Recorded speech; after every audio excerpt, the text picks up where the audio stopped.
मेरे से सब कम ही रोए होंगे, मतलब जितना मैंने आंसू बहाए हैं वहाँ पे nobody else has done that and I used to get scared, लेकिन फिर कर भी आती थी. So then the height phobia और snakes और crocodiles का phobia मैंने सब देखा है, पर उसके बाद I have overcome that fear and nothing like it. We were in an environment जहाँ पे आप अपना you cannot go with your own baggage कि no I like to be alone, but then आप उन 12 contestants के साथ everybody is coming with their own traits, right? So हम but surprisingly and fortunately there was nobody negative. हो जाता है ना, because आप जितने ग्रुप में आप वो करते हो, so there was nobody negative, there was no negative energy and then we used to gel up so really well.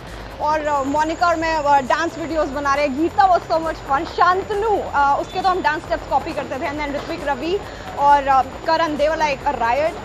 So yes, I gelled up very well with everybody and it was a lot of fun. नए Shibani, Monika, Gita, Shantanu were new for me. मैं उनसे पहले कभी नहीं मिली थी. So they are wonder people. मतलब it's like Monica and I would gel up on the same Nicki Minaj songs.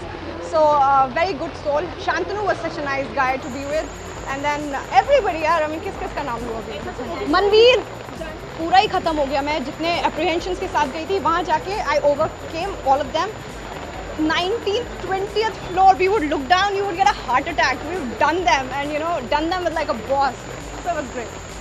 मेरा stunt था उनके साथ और मैं इतना रोई हूँ उसमें, इतना रोई हूँ मैं, पता नहीं, मैं आधा घंटा मेरा मेकअप सारा निकल गया था. And then everybody was just consoling me like a baby, he will do it. And then बहुत, मैं पूरे सीजन में सिर्फ मुझे जितनी चोटें लगी थी nobody else has got those. To my fans, thanks for keeping up with me and then yeah, you make me feel really nice all the time. I love you all.